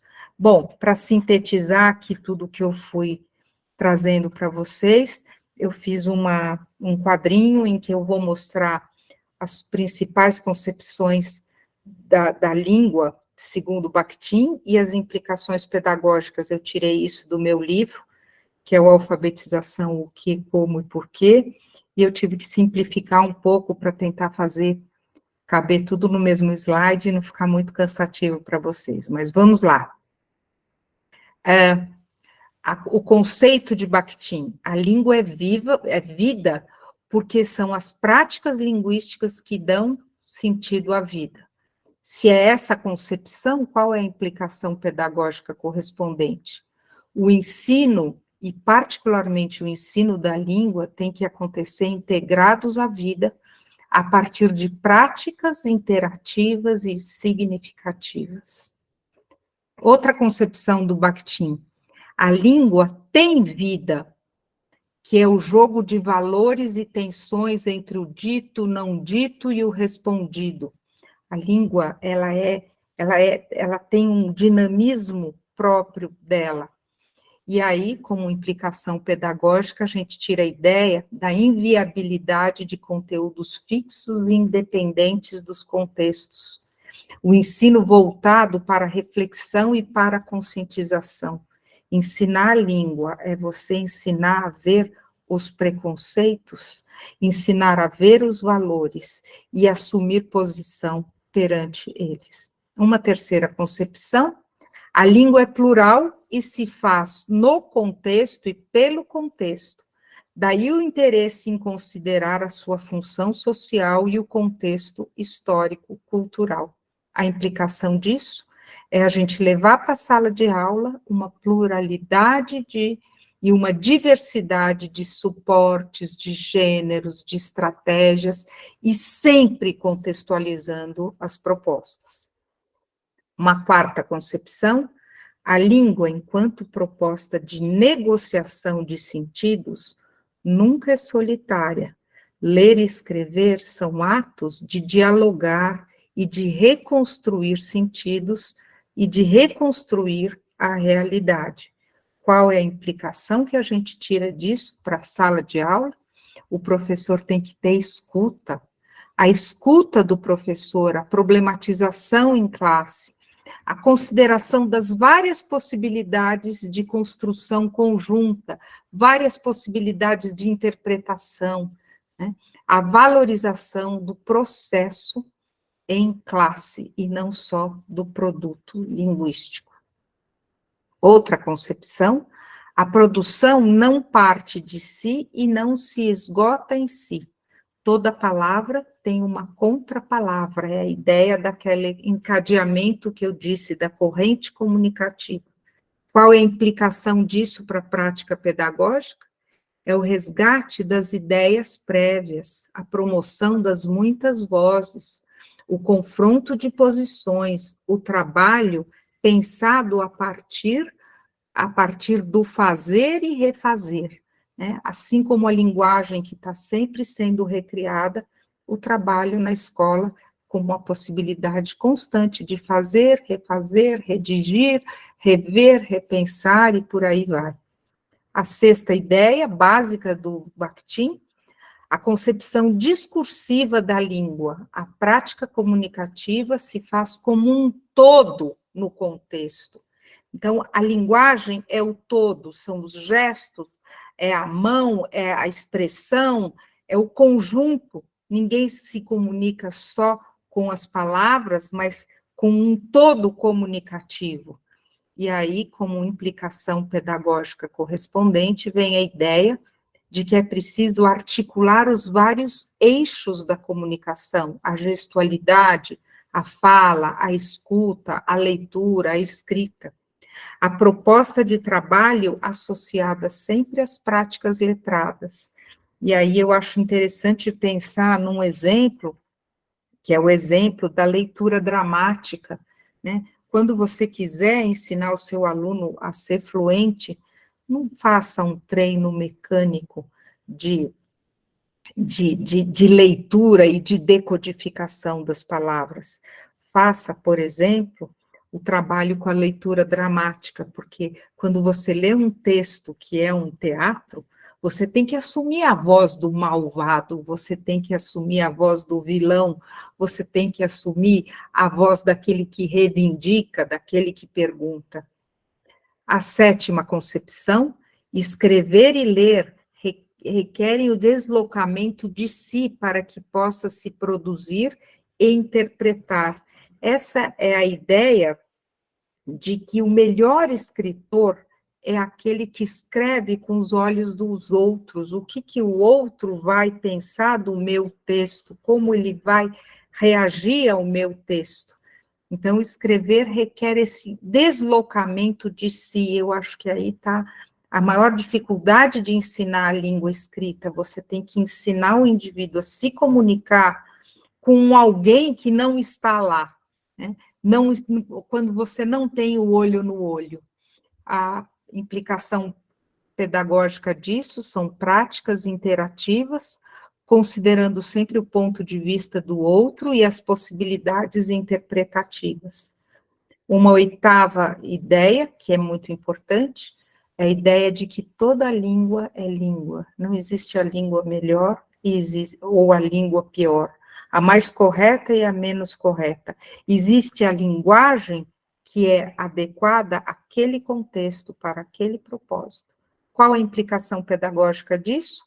O respeito às línguas, aos falantes e às diversidades culturais. Um nono aspecto diz que a língua é constitutiva do homem, porque gera aprendizagem e gera consciência. Então, a implicação pedagógica disso é que alfabetizar é muito mais do que transmitir um conhecimento, mas é educar, porque incide sobre a formação humana.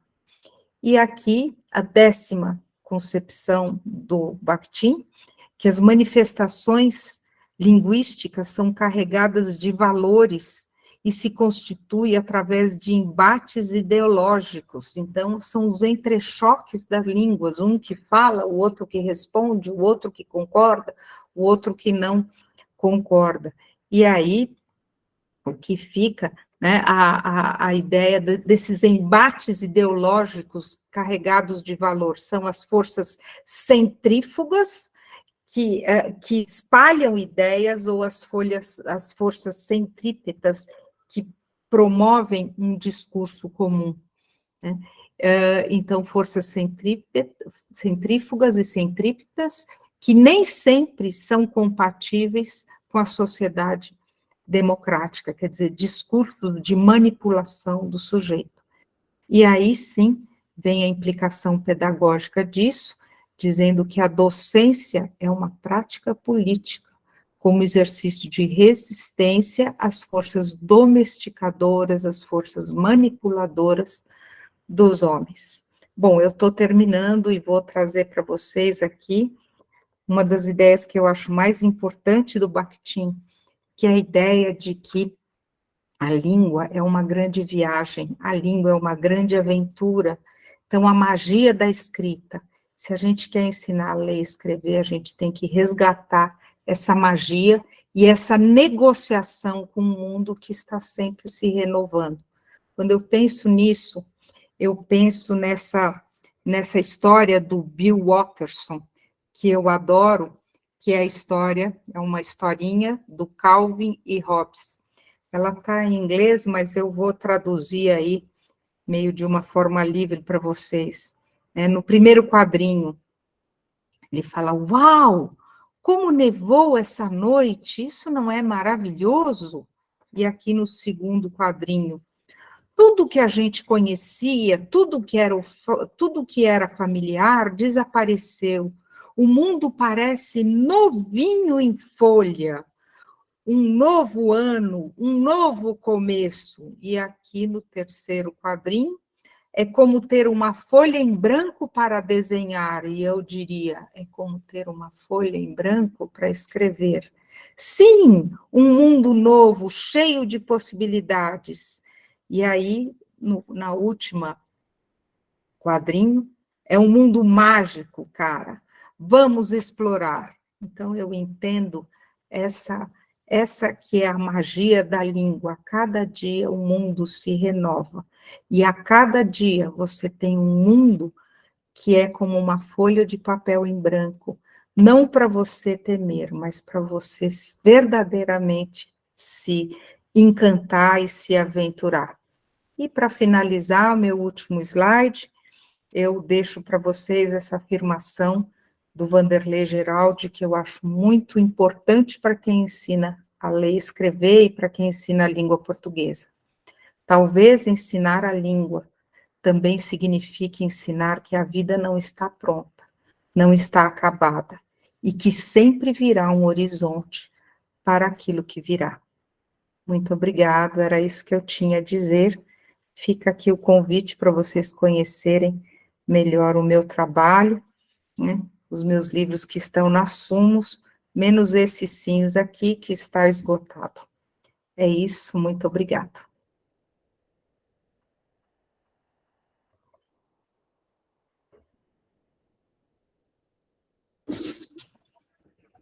Obrigada, Silvia.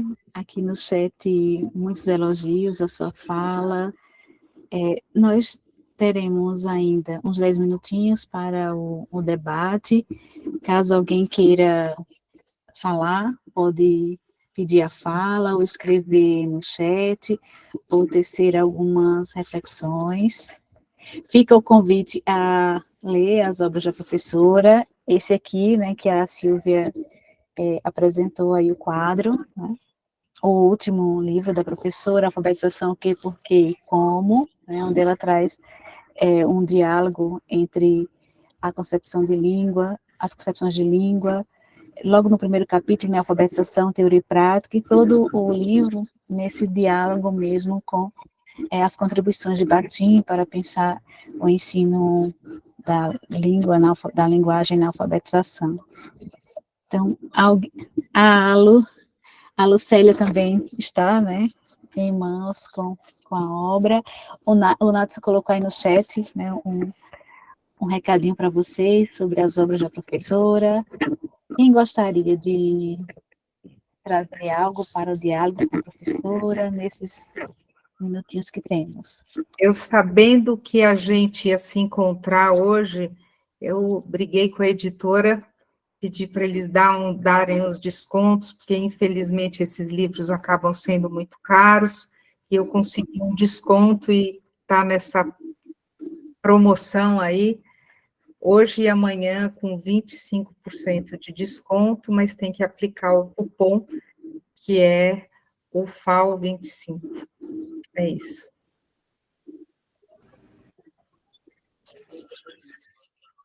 Eu queria parabenizar a professora Silvia pela fala e dizer que, para nós, pedagogos, é muito difícil, às vezes, compreender Bakhtin. Então, e esse desconhecimento sobre linguagem nos faz falta na hora de ensinar, a alfabetizar, porque nos afasta. Na pedagogia, a gente ensina como ensinar, e não vai fundo no conceito do que nós estamos estudando. E a professora traz com muita leveza, né, assim como nas suas obras, o tema. E eu considerei bastante importante, parabenizo, e garanto que foi uma noite muito proveitosa para todos nós. Muito obrigada ao FAO por fazer esse momento, e obrigada, professora Silvia. A sua obra, a sua fala, contribui muito para a nossa formação. Eu que agradeço aí as suas palavras muito carinhosas, Maria José. Eu concordo com você, é muito difícil de ler Bakhtin pela amplitude, pela densidade das suas obras. Então, o melhor jeito de compreender Bakhtin é ir dando exemplos cotidianos, e por isso que eu lanço mão das piadinhas, dos quadrinhos, das músicas do Vinícius de Moraes, do Claudinho e Bochecha, porque eu acho que a gente precisa ir encontrando exemplos para realmente captar o sentido daquilo que nos interessa como educadores. É essa a ideia.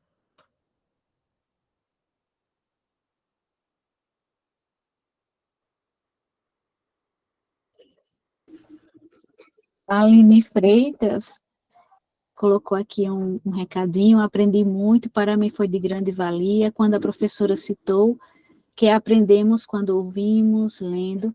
Esses fatores foram primordiais para o meu desenvolvimento, no meu curso e enquanto pessoa. Gostaria de participar mais vezes de palestra que a senhora professora esteja participando e em que os outros professores também estejam participando.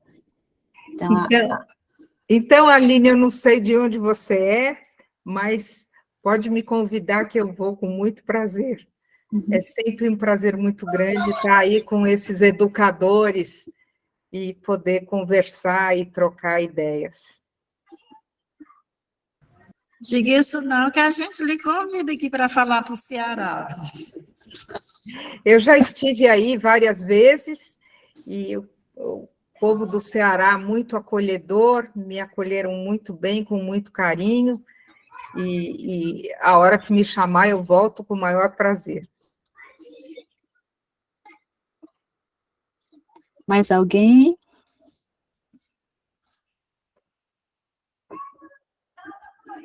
A Daiane colocou aqui, professora, foi um momento maravilhoso, seria maravilhoso se todos os professores assistissem essa aula, pois não teríamos tantas crianças que chegam ao ensino fundamental 2 sem saber ler e escrever. Eu concordo com você, Daiane, totalmente. Quer dizer, quando eu trabalhei com crianças da periferia urbana aqui de São Paulo, crianças que eram consideradas fracasso, que não aprendiam a ler e escrever. E quando eu fui conversar com elas, porque eu acho que a primeira coisa que a gente tem que fazer é ampliar a escuta.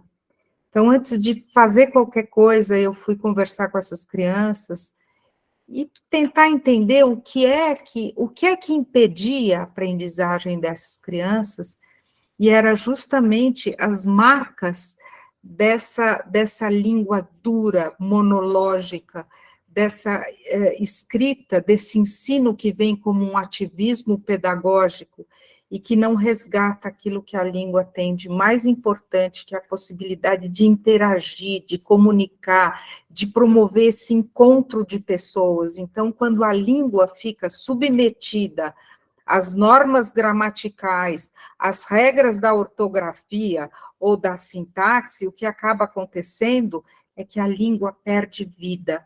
Ela perde aquilo que ela tem de mais valioso, que é a possibilidade da gente interagir e de se comunicar. Por isso, se nós, professores de língua portuguesa, se a gente quiser saber se a gente está no caminho certo, é só a gente se colocar esse tipo de pergunta. Será que os meus alunos têm razão para dizer?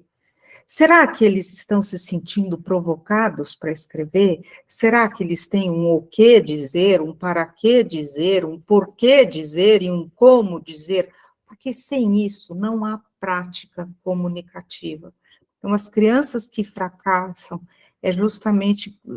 são justamente crianças que, massacradas por essas práticas muito duras da língua, práticas artificiais, como, por exemplo, o boi bebe e baba, né? Ou como, por exemplo, a conjugação de um verbo irregular que a criança nem sabe para que serve aquilo, né? É aí que essas crianças incorporam aquela ideia de que português é difícil e, pior, português é chato, não vale a pena. Eu não estou dizendo que a gente não tenha que ensinar a gramática, mas o problema é quando a gente só ensina a gramática e com a gramática a gente anula a perspectiva comunicativa da língua.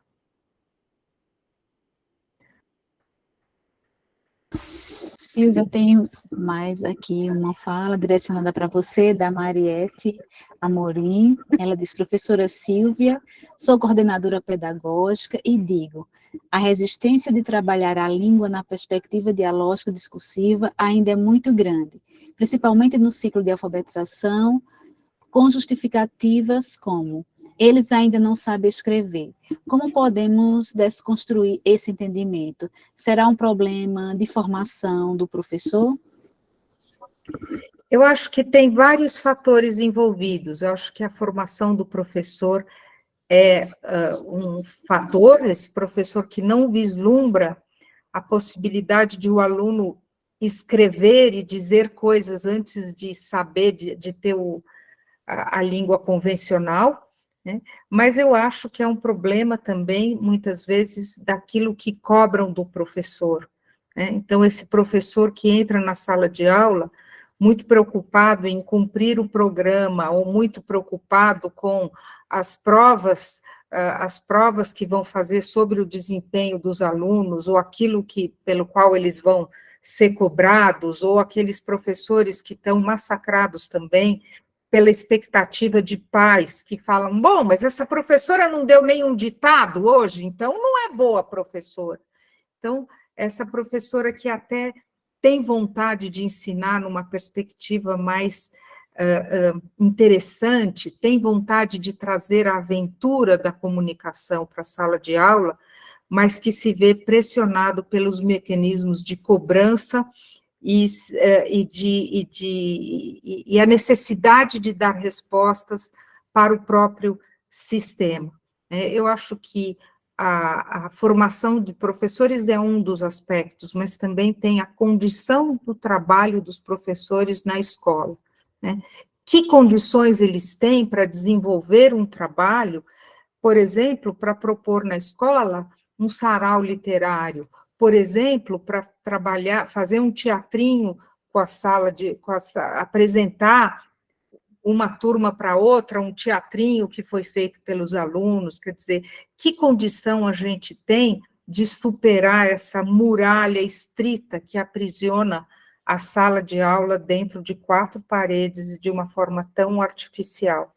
Então, eu não vou culpabilizar os professores, não, eu vou chamar atenção para um conjunto de fatores que favorece a perpetuação desse trabalho mecanicista com a língua escrita e que tem produzido, como eu falei, tantos analfabetos funcionais. Ô, Silvia, para finalizar, tem uma pergunta aqui do Wilton Petros, que ele te pergunta por que a ausência de Bakhtin nos cursos de pedagogia? Eu concordo com você, Wilton. Eu concordo com você. Eu vejo que falta no curso de pedagogia, e às vezes, quando ele chega no curso de letras, porque no curso de letras ele chega, mas o pessoal que faz letras, às vezes, está tão voltado para a crítica literária que não apreende do Bakhtin aquilo que ele traz e que nos ajuda a ensinar a língua. Então, eu concordo com você, Wilton.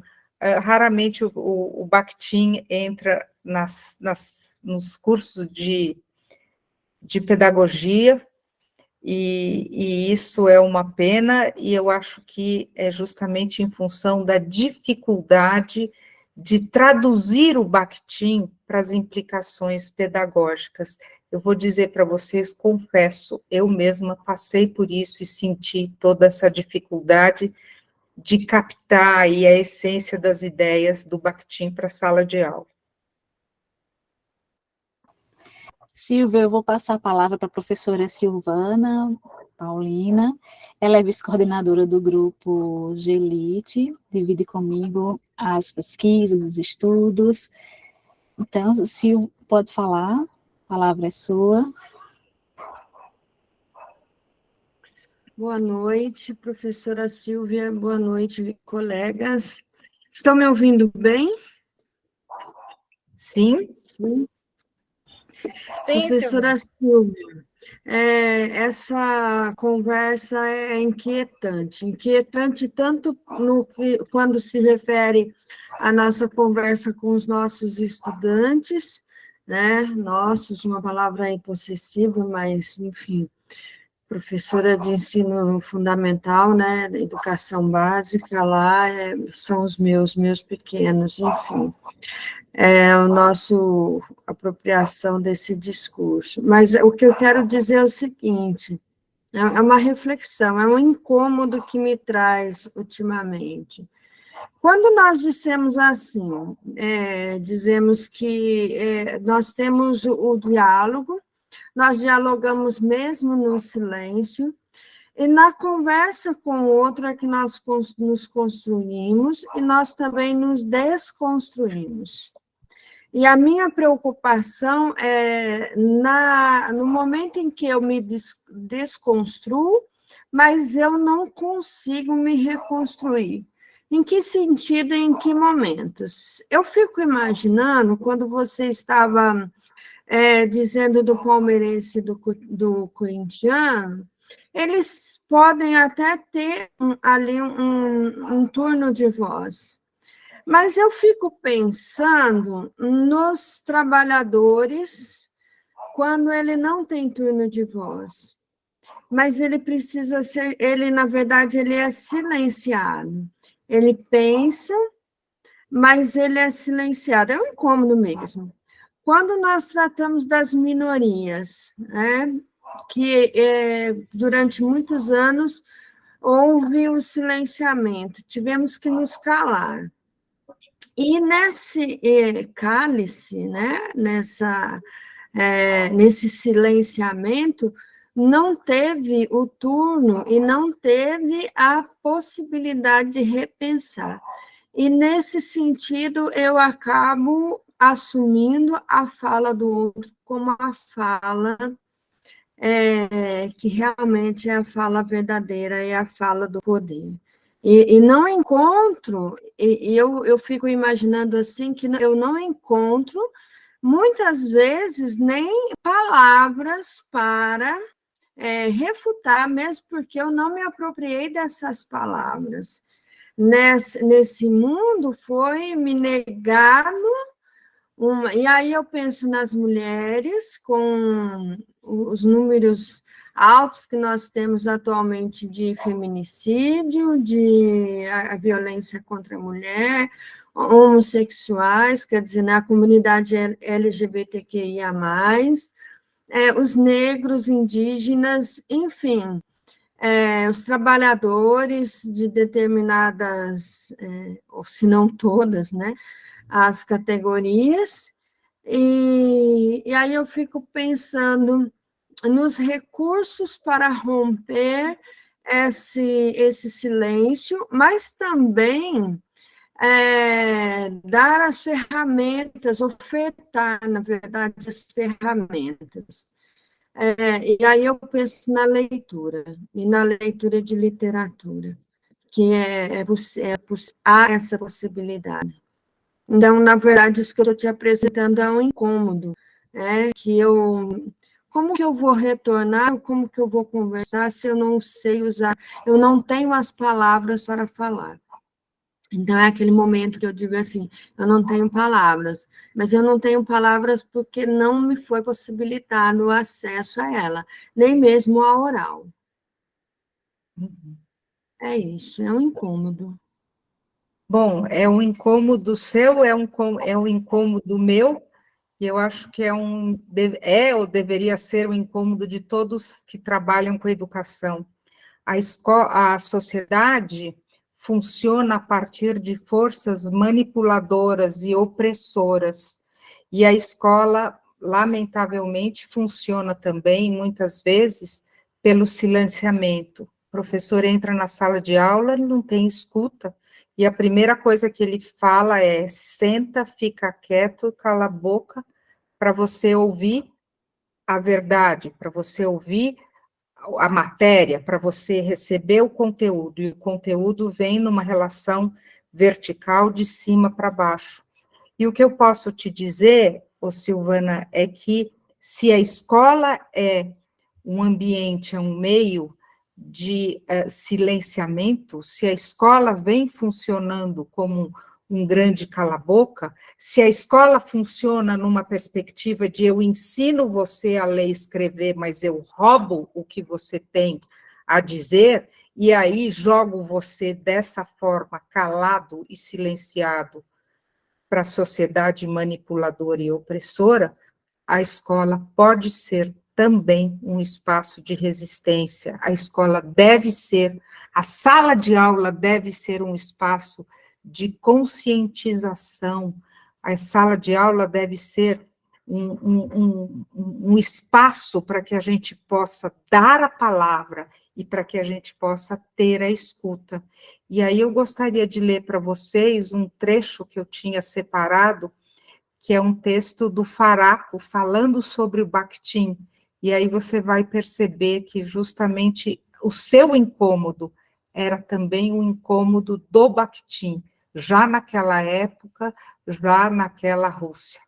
O Faraco diz, vivendo em um mundo pesadamente monológico, Bakhtin se pôs a sonhar também com a possibilidade de um mundo polifônico, de um mundo radicalmente democrático, pluralista, de vozes equipolentes em que, dizendo de modo simples, nenhum ser humano é reificado, nenhuma consciência é convertida em objeto de outro, nenhuma voz social se impõe com a última e definitiva palavra, um mundo em que qualquer gesto centrípeto será logo corroído pelas forças vivas do riso, da carnavalização, da polêmica, da paródia e da ironia.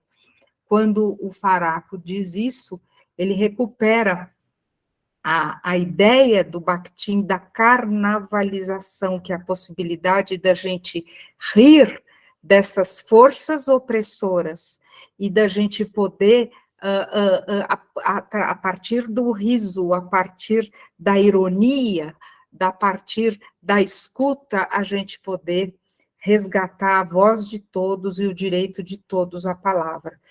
O meu sonho é que a escola, e particularmente o ensino da língua portuguesa, possa se constituir num espaço de negociação de sentidos, num espaço de múltiplas interpretações, num espaço de muitas falas, e principalmente num espaço de resistência a qualquer forma de opressão.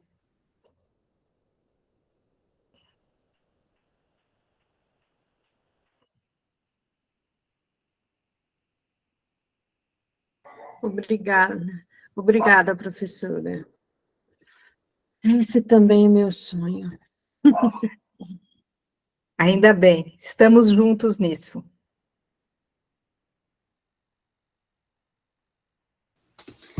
Então, estamos chegando aos momentos finais da nossa aula aberta. Eu passo a palavra para o professor Natso. Agradeço, né, a professora Silvia por estar conosco nesta noite, nessa aula brilhante, nessa aula que é mais um convite, né, a outros diálogos com suas obras, né, a outras releituras dos textos do Bakhtin também. Agradeço a presença de todos vocês que permaneceram conosco até este momento. Tínhamos pessoas de diferentes estados do Brasil, de diferentes universidades, meus queridos alunos do curso de Pedagogia e também dos programas de pós-graduação, e a todos, né, que encontram-se conosco, que já se ausentaram da aula. Então, o nosso muito obrigada, né, por esta presença e por estes diálogos, né, que nos leva, conduz a repensar, né, as nossas práticas, não só, né, escolares, não só na universidade, mas ao nosso modo de viver com o outro, né, esse diálogo permanente, né, como a Silvia colocou, né, em todas as nossas relações. Eu acho que cada texto que nós lemos, dialogamos, e uma vez eu assisti uma fala do Geraldi, e ele dizia o seguinte: se a leitura do Bakhtin não lhe fizer repensar o seu ser estar no mundo, você não compreendeu o Bakhtin, né? Então isso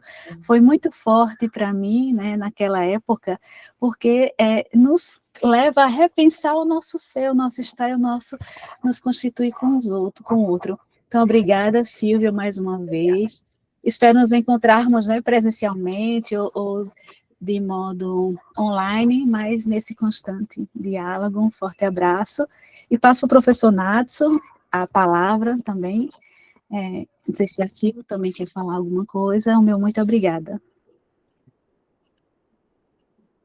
Eu quero agradecer mais uma vez a professora Silvia, dizer que potência essa aula, né, que nos cheia de vida, para que a gente comece a semana bem, né? Então, professora Silvia, muito obrigado pela aula, né? Todos aqui no chat estavam maravilhados, estamos todos, né? é muito bom, foi muito bom ouvi-la, né? Então, queremos agradecer à senhora, agradecer a todos os nossos alunos da graduação, da pós-graduação que se inscreveram, dizer para vocês que o cupom, né, e a promoção está disponível lá na nossa página no Gelite. Se você não anotou, como é que faz? Vai lá no Instagram, nós postamos, adquira as obras da professora, para que você também conheça o trabalho que ela tem realizado durante todos esses anos, né, e dizer que aqueles que assinaram a frequência irão receber o certificado do seu e-mail, né, que nós temos representação de todas as regiões, né, na frequência nós colocamos lá um marcador, e as 5 regiões estão representadas aqui na nossa aula. Isso é muito importante, né, Norte, Nordeste, Sul, Sudeste e Centro-Oeste, né. Então nós agradecemos, professora, agradecemos a todos, e até a nossa próxima aula aberta, discutindo mais uma temática relevante para os estudos da educação e da linguagem. Eu é que agradeço mais uma vez o convite para estar com vocês, essa recepção carinhosa, e eu espero que essa aula seja um convite para que vocês assumam aí o desafio de compreender mais o Bakhtin e, quem sabe, repensar as suas aulas e mesmo a sua posição diante da nossa sociedade e da nossa cultura aí nesse universo de falantes. Muito obrigado, foi muito bom estar com vocês. Até a próxima, tchau.